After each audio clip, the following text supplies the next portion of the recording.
In years gone by, a company would regard its assets in terms of physical things such as land, buildings, vehicles, money.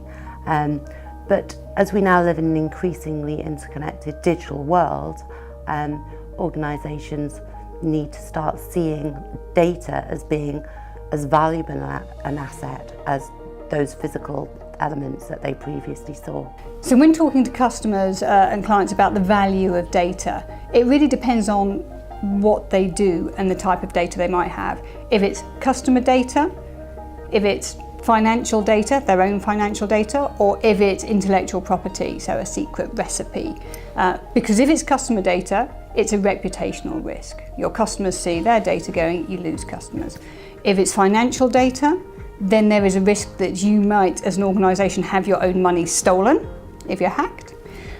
If it's intellectual property, then you start to see your marketplace eroding due to competitors having what you see as your unique selling point.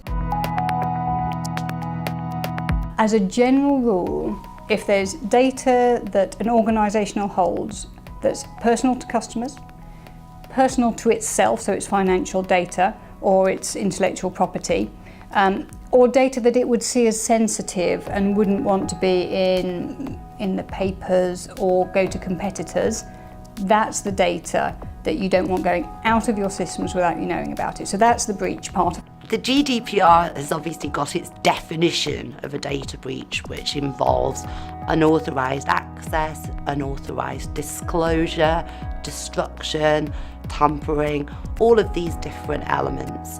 It's quite frequently that organisations don't actually realise that they are breaching data protection. So what you've got to consider is a legal basis for processing data.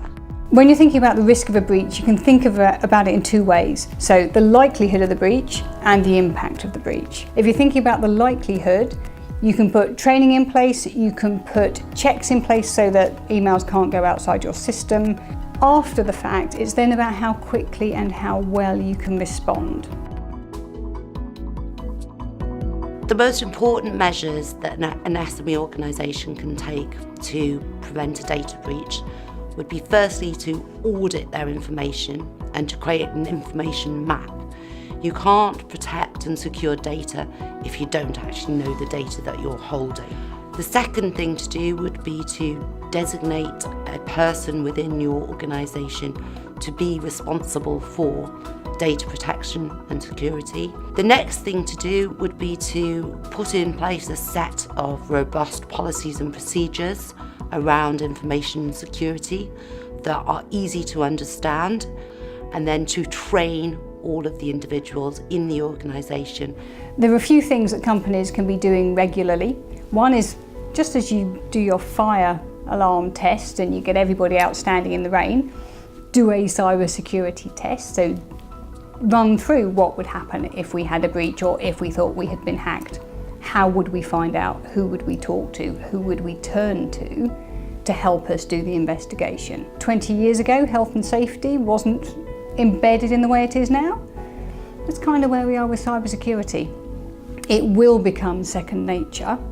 It's not there yet.